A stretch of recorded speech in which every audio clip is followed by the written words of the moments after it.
simplificação da cobrança de impostos, cashback para famílias de baixa renda, desconto em serviços de saúde e educação e até criação do imposto do pecado. A regulamentação da reforma tributária começa a ser analisada pelo Congresso com desafios complexos. Para entender melhor esse assunto, convidamos o consultor legislativo do Senado, Fábio D'Áquila, que é especialista em finanças públicas, estudos econômico-fiscais, análises de despesas públicas e programas de governo. Fábio, muito obrigado por aceitar o nosso convite. Eu que agradeço, Maturana. É um prazer estar aqui de volta na TV Senado. Que bom.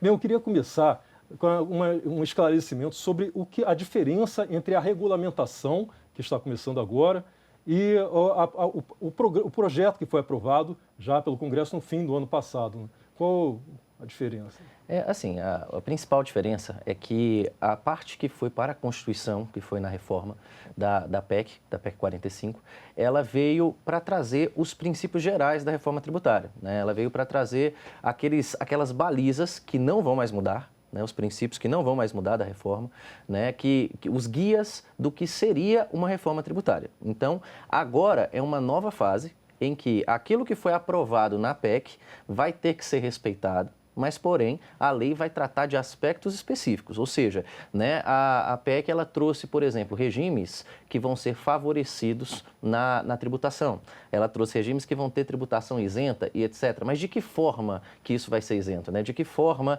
que vai ocorrer esse desconto, né? Ocorreu a previsão, por exemplo, do cashback. De que forma que o cashback vai se operacionalizar? Ou seja, é uma regulamentação daqueles dispositivos amplos que já estavam na PEC anteriormente, certo? Agora com mais detalhes. É uma coisa que pode ficar mais próxima do cidadão, porque vai falar do detalhe ali do dia a dia mesmo do país, com certeza, do né? Enquanto antes você tinha, por exemplo, tem um setor inteiro que vai ser beneficiado por um regime específico.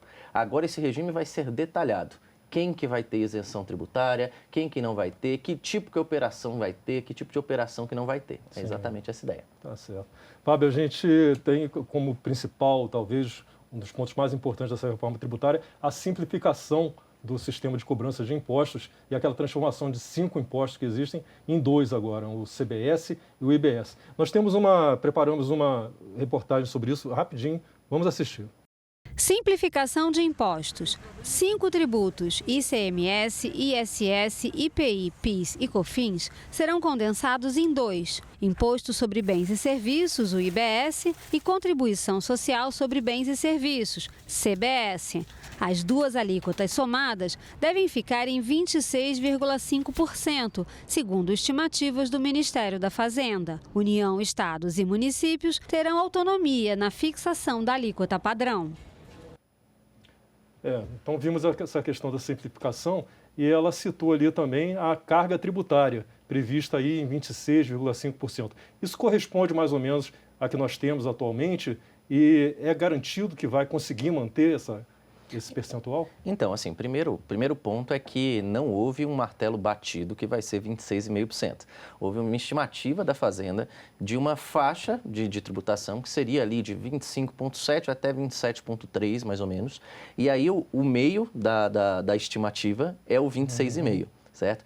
E isso é, de fato, uma estimativa de carga tributária que teremos nesse momento, tá? Mas a alíquota definitiva, ela vai ocorrer só depois desse período de transição, um ano antes da entrada em vigor pleno do tributo, né? Que no caso, CBS ali vai para 2028 e o IBS, né, ele pode passar até de 2029, tá? Dependendo da alíquota que for definida. Esse período de transição, assim, ele pode variar em alguns aspectos, dependendo do tipo do imposto? Como é que Isso, a CBS ela tem uma transição mais curta, né, que basicamente ela já vai começar com uma alíquota base e depois já vai ser implementada uma alíquota fixa para ela, basicamente, e ela é de competência da União, então fica bem mais fácil essa definição, tá? E o IBS, ele vai entrar com uma alíquota padrão, que é uma alíquota de referência, mas essa alíquota ela pode ser alterada por cada ente dentro da sua competência. Então, esse tributo, por exemplo, né, vamos supor que o IBS seja na casa de 18%, né? IBS mais CBS daria esse valor de 26,5%, né? Mas vamos supor que o IBS dê 18%. O Estado e o município uma parcela desses 18% é dele, é de competência dele. Então, o Estado ou o município ele pode, eventualmente, sair da alíquota de referência e majorar essa tributação ou até mesmo diminuir essa tributação dentro da parte de competência dele.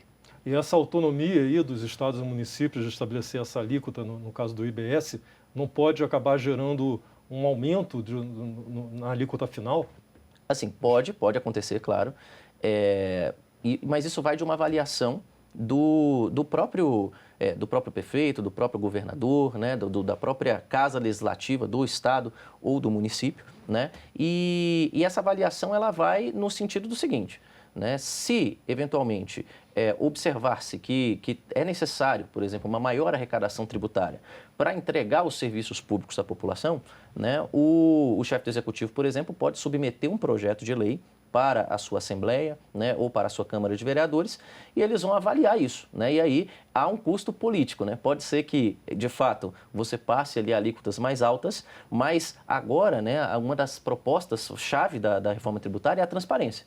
Então, o eleitor vai saber exatamente o quanto ele vai estar pagando dos tributos e o quanto que esse tributo vai ser majorado. Então, eventualmente, essa resposta do eleitor, né, a tributação maior, ela vai ser dada nas urnas. Isso de saber exatamente me lembra os filmes de Hollywood que a gente vê, a pessoa compra, vem o preço do produto e depois vem impostos. Portanto, a gente vai chegar a esse ponto aqui no Brasil? Exatamente, isso é totalmente possível, inclusive a operacionalização que está sendo colocada agora nessa fase da reforma tributária é que seja uma cobrança simples, direta e também digitalizada, né? Então, os próprios sistemas informatizados já vão dar qual é essa alíquota do tributo, né? Anteriormente, no passado, não era muito fácil fazer essa conta. Por quê? Porque, por exemplo, o PIS e COFINS, eles tinham alíquotas muito específicas em cima de bens muito específicos, IPI com alíquotas muito específicas e, além disso, havia tributos sobre tributos sendo cobrados, imposto sobre imposto, e que isso tornava essa conta muito difícil, né? E, às vezes, mesmo o revendedor, mesmo quem estava comprando a mercadoria,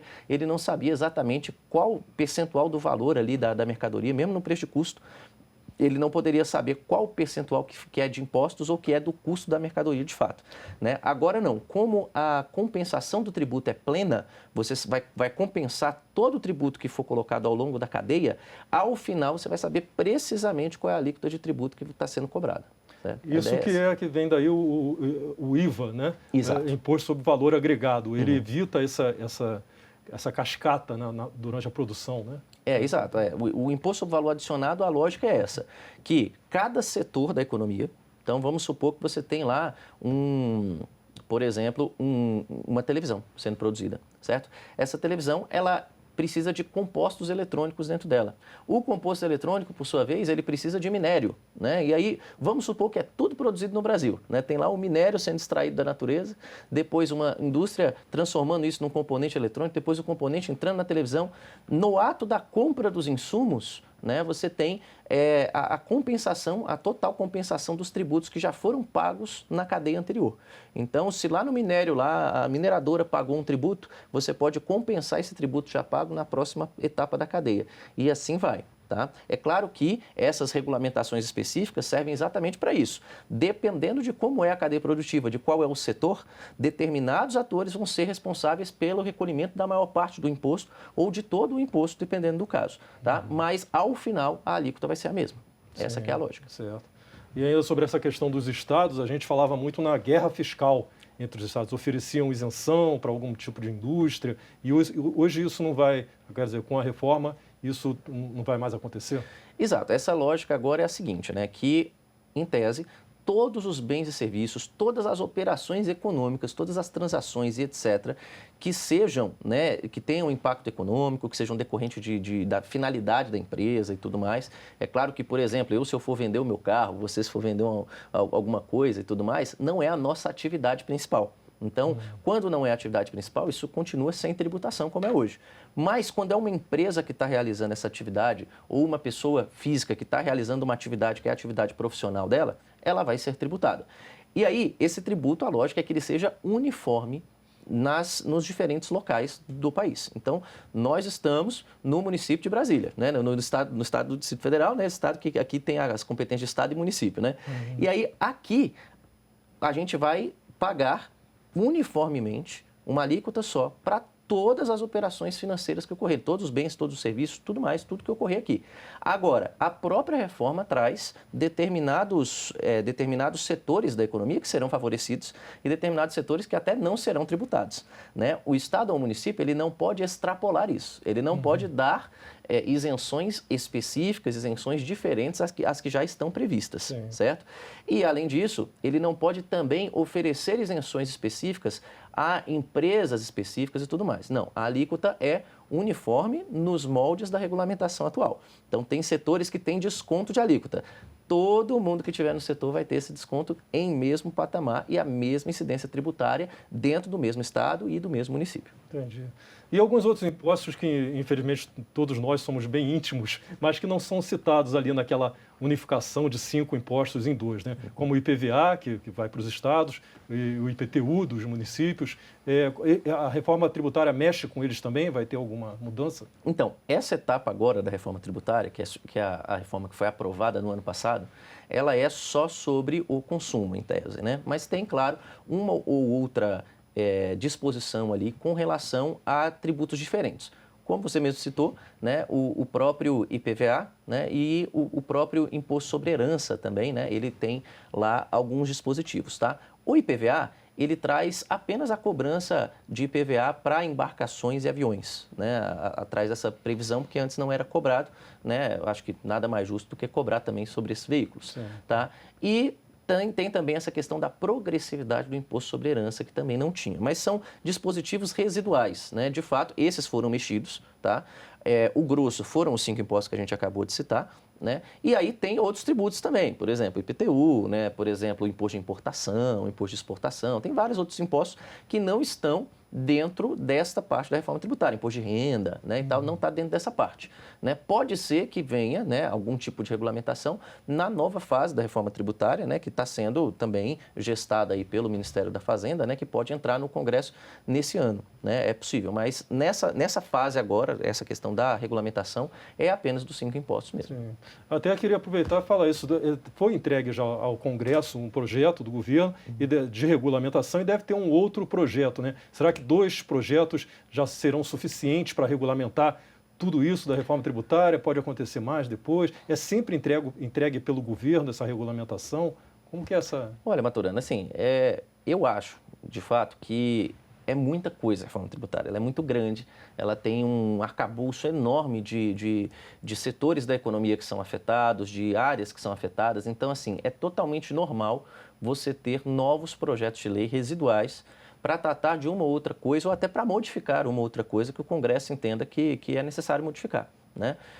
Então, eu acredito sim que vão vir outras regulamentações e elas não vão parar, né? A legislação tributária ela está constantemente evoluindo, né? Mesmo o sistema antigo de tributação, né? Se você for ver, normas novas tributárias estavam sendo produzidas a todo momento, né? Então, isso não vai ser diferente com o contexto pós-reforma. Eu acredito que vai ter, sim, novas regulamentações e tudo mais, mas, assim, a tendência é que agora vai ter esse projeto da regulamentação ampla, né? Ele é bem grande, inclusive, né? 500 artigos e tudo mais, que ele traz, né, uma ideia bem ampla mesmo do que vai acontecer nesse contexto do pós-reforma.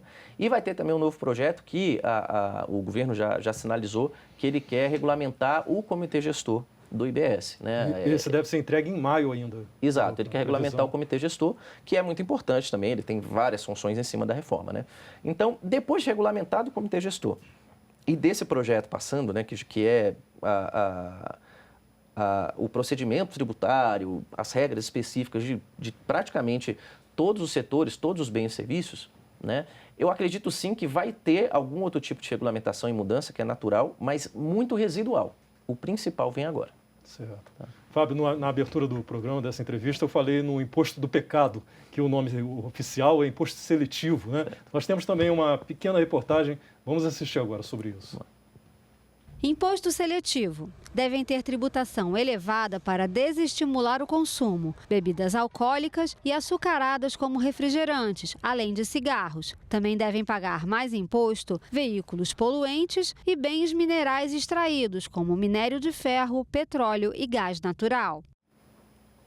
A gente vê que para algumas pessoas a reforma pode aumentar a carga tributária, né? Dependendo dos hábitos, do consumo, isso coisa. E também para pessoas de baixa renda que não consomem esses produtos que vão ganhar esses impostos seletivos, né? Como que foi escolhido isso? Isso é para equilibrar também a carga tributária? Vai dar isenção em alguns, em compensação aumenta a arrecadação em outro tipo de produto?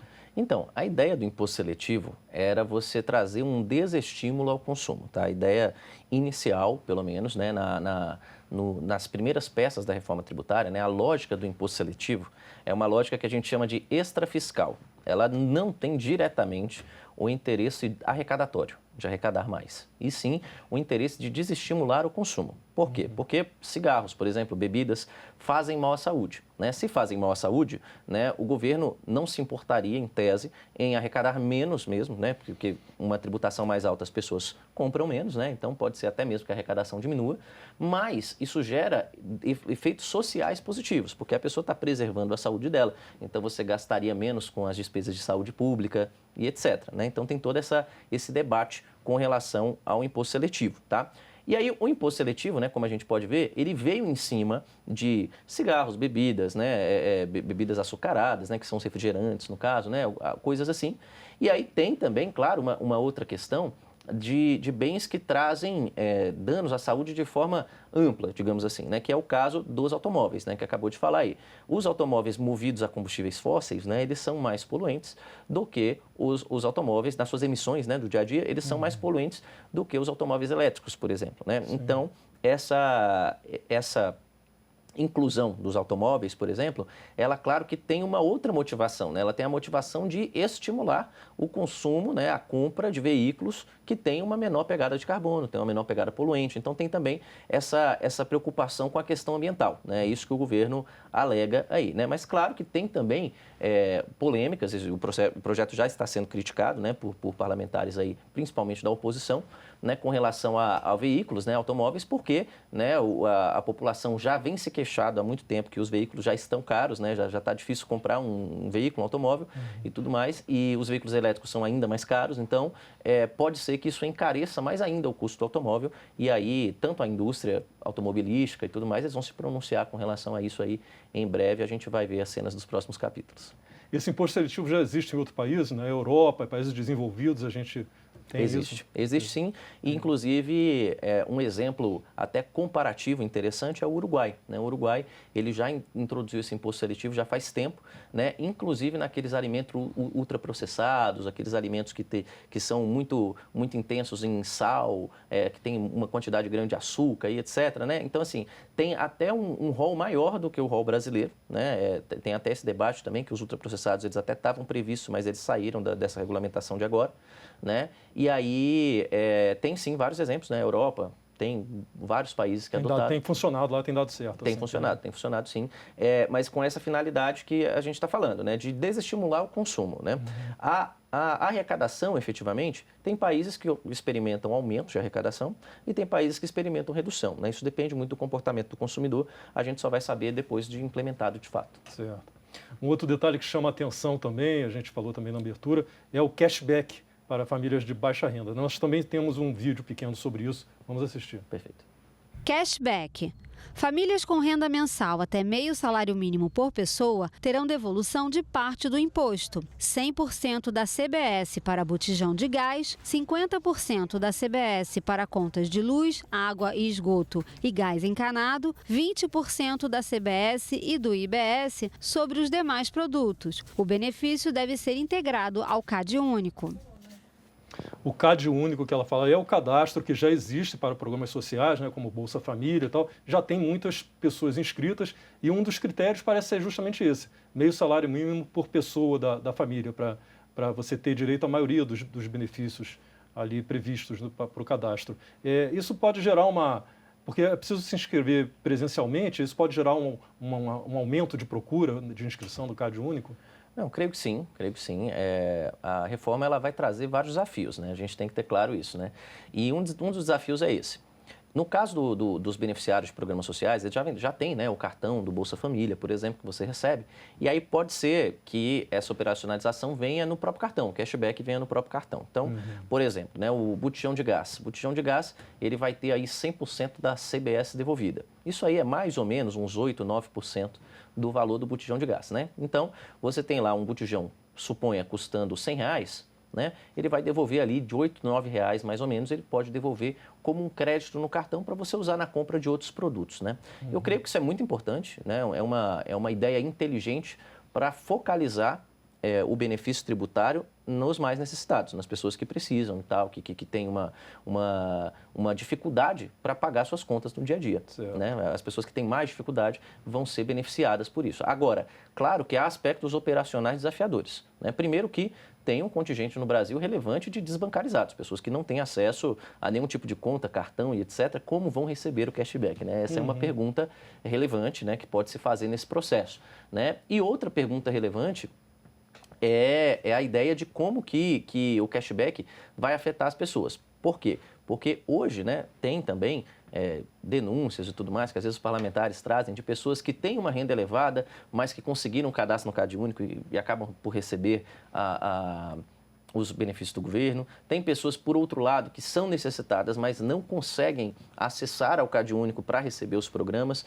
Então, assim, vai ser necessário, com certeza, um esforço ainda maior, né? O governo já tem feito grandes esforços com relação a isso, mas um esforço ainda maior de melhorar a operacionalização do CadÚnico, né, até de passar uma auditoria ali e ver, né, se tem pessoas que estão fraudando ali o CadÚnico eventualmente. Tudo isso vai ser muito importante, porque o número de benefícios é relevante, né, e a gente quer atingir exatamente a população mais necessitada. Certo. E essa população mais necessitada, mesmo sem ter conta em banco, pode ser beneficiada pela isenção de impostos na cesta básica, que também está prevista na reforma tributária, e a gente também tem um vídeo sobre isso. Vamos assistir. Cesta básica. Os itens que hoje estão na cesta básica serão isentos de imposto. Prioridade para os alimentos consumidos pelos mais pobres, como arroz, feijão, farinha e macarrão. Os não enquadrados na Cesta Básica Nacional de Alimentos, como carnes, terão alíquota reduzida em 60%. A redução de 60% em alguns produtos e isenção nos itens principais da cesta básica, né? A cesta básica já não contava também com algum tipo de isenção, mesmo antes da reforma tributária? Qual é o que mudou? Sim, ela já contava com isenção, né? E a maior parte dos alimentos da cesta básica mesmo, sabe quando você compra aquela cesta fechadinha no supermercado, né? Aqueles alimentos, a maior parte deles continuam isentos, né? E aí é importante ressaltar o seguinte, que esses alimentos, eles vão ter um preço mais baixo, né, por não ter a incidência tributária para todos. Então, seja você, né, pobre ou rico, você vai ter o mesmo preço ali na prateleira do supermercado, tá? E aí, a tentativa que o governo fez, né, teve até uma entrevista recente do ministro Haddad, ele falando exatamente isso. A tentativa que foi feita foi focalizar esses produtos da cesta básica naqueles que são estatisticamente mais consumidos pelas populações mais pobres. Certo. Então, ele fez um levantamento estatístico e tudo mais, como você teria uma certa cesta de alimentos que seria isenta para todos, um preço mais baixo, então optou-se por focalizar naqueles alimentos mais consumidos, tá? Essa é a lógica. Teve alguma diferença, teve alguns alimentos que entraram, outros que saíram, né, e tudo mais, mas assim, no todo, eu creio que a tributação em geral sobre alimentos mais básicos, né, sejam os isentos ou sejam esses com 60% de diminuição da carga tributária, eles vão ser menos tributados, alimentos básicos, tá? Agora, alimentos que são mais processados, alimentos que não estão no básico da nossa alimentação, alimentos de mais alto nível e tal, de mais luxo, digamos assim, pode ser sim que eles sejam mais tributados do que no contexto antes da reforma. Certo. Nós vamos ter isenção também em alguns serviços como saúde, por exemplo, que é muito importante para o dia a dia da população, principalmente carente, que não tem condições de financiar um plano de saúde ou pagar uma consulta particular, né? Vamos ver também um outro vídeo sobre isso, explicando. Saúde. Terão imposto zerado 383 medicamentos e vacinas, 17 dispositivos médicos como ressonância magnética, ultrassom e respiradores. O texto também reduz em 60% a alíquota para 850 tipos de medicamentos como prednisona, omeprazol e losartana, 27 serviços de saúde como cirurgias, 92 tipos de dispositivos médicos como marca-passos e 6 tipos de produtos de higiene pessoal e limpeza. A saúde é um item da nossa realidade que faz uma dobradinha na cultura popular, na boca do povo, com educação. Vamos ver um outro vídeo também sobre educação, falando da isenção. Educação terá alíquota reduzida em 60%. Bem, esses dois itens, saúde e educação, muitos deles ali envolvem a atividade, iniciativa privada, né? E essa queda vai chegar à população, porque muitas vezes a gente vê na gasolina, por exemplo, quando aumenta, o contribuinte sente imediatamente, todos os postos aumentam. Mas se tem uma isenção ou alguma queda, né, diminui o preço lá no barril, lá na origem, demora quando chega até a população. Isso pode acontecer nesse caso também? Eu creio que sim, né? Pode acontecer. É claro que determinados segmentos vão demorar mais a cair o preço, como você mesmo está falando, né? Eu imagino, por exemplo, que medicamentos, né, medicamentos que antes incidia-se tributação e que a partir da regulamentação vão ter uma tributação reduzida, esses medicamentos, pela grande concorrência que existe entre farmácias e tudo mais, né, principalmente nos grandes centros, eu imagino que o preço vai cair rápido. Tá? Mas, claro, procedimentos mais complexos e tudo mais, como cirurgias e etc., é claro que isso tem todo um debate e vai precisar de uma fiscalização muito forte da ANS, né? A Agência Nacional de Saúde, né, Suplementar. Porque a saúde, ela tem características muito complexas, muito específicas. É claro que a reforma tributária ela vai simplificar isso também, porque, né, aquela lógica do imposto sobre imposto, ela ocorria muito fortemente na saúde e na educação também. Né? Então, a ideia é que, quando operacionalizado esse creditamento tributário amplo da reforma e você tenha também essa tributação final mais baixa, é que os preços caiam. Mas nós vamos precisar de esforços regulatórios do governo, com certeza, porque dependendo do serviço de saúde, pode ser que não caia o preço. Tá certo. Fábio, infelizmente o nosso tempo já se esgotou, mas agradeço muito aqui todos os seus esclarecimentos assim, de forma tão fácil de entender. Muito obrigado. Este foi o Senado Notícias especial sobre a regulamentação da reforma tributária. Você pode rever esta entrevista e reportagens da TV Senado sobre esse assunto na nossa página na internet, senado.leg.br/tv. Muito obrigado pela sua companhia e continue sintonizado aqui na TV Senado.